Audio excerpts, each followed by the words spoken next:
Sejarah mencatat Nabi Muhammad sebagai panglima perang yang tak terkalahkan dalam banyak pertempuran.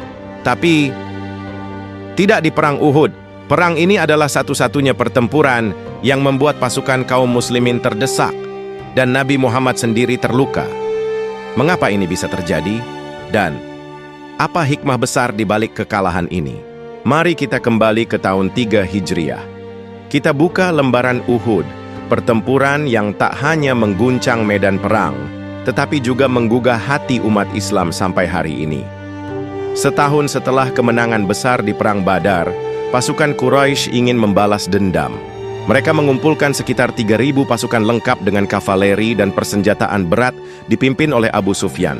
Sementara Nabi Muhammad SAW hanya mampu mengerahkan sekitar 700 pasukan setelah 300 orang dari kaum munafik yang dipimpin Abdullah bin Ubay mundur di tengah jalan. Strategi Nabi Muhammad sederhana namun cerdas. Jangan biarkan mereka masuk ke pusat kota Madinah.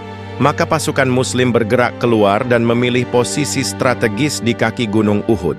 Nabi menempatkan 50 pemanah terbaik di atas bukit yang kini dikenal sebagai Bukit Rumat. Pesannya tegas dan jelas, tetaplah di tempat kalian apapun yang terjadi. Menang atau kalah jangan tinggalkan pos kalian. Dan awalnya, strategi ini berhasil sempurna.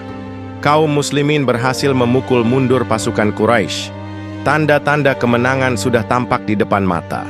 Namun godaan dunia mulai menggerogoti barisan muslim. Melihat pasukan Quraisy mundur dan harta rampasan perang berserakan, sebagian besar pasukan pemanah turun dari bukit. Mereka mengira peperangan telah usai. Padahal, Khalid bin Walid, yang saat itu masih di pihak Quraisy, melihat celah ini sebagai kesempatan emas. Ia memimpin serangan balik dari arah belakang bukit, menghantam pasukan muslim yang tak siap. Kekacauan pun tak terhindarkan. Barisan muslim terpecah. Banyak sahabat gugur sebagai syuhada, termasuk paman Nabi yang pemberani, Hamzah bin Abdul Muthalib. Nabi Muhammad sendiri terluka parah dalam pertempuran ini. Gigi beliau patah, wajahnya berdarah, dan beliau sempat terjatuh ke dalam lubang jebakan. Saat pasukan Quraisy mengira Nabi telah wafat, mereka mengendurkan serangan. Namun kaum muslimin dengan cepat berkumpul kembali di sekitar Nabi dan berhasil menyelamatkan beliau. Perang berakhir dengan 70 sahabat gugur, termasuk para tokoh penting dan penghafal Al-Quran. Pasukan Quraisy tidak melanjutkan pengejaran. Mereka mundur merasa cukup dengan membalas dendam atas kekalahan di Badar. Perang Uhud adalah pelajaran berharga tentang ketaatan. Bukan karena lemah, bukan karena jumlah pasukan, tapi karena sebagian tidak taat kepada arahan Rasulullah. Kemenangan yang sudah di depan mata berubah menjadi kekalahan yang menyakitkan. Allah berfirman dalam Al-Quran, "Sungguh, Allah telah memenuhi janjinya kepadamu ketika kamu membinasakan mereka dengan izinnya, hingga ketika kamu lemah dan berselisih dalam urusan itu dan mendurhakai perintah Rasul. Maka Allah mengujimu dengan kekalahan." Kekalahan ini menjadi cermin untuk seluruh umat Islam, bahwa kemenangan tidak hanya soal strategi dan kekuatan, tapi soal iman, disiplin, dan ketaatan mutlak kepada pemimpin yang dipilih Allah.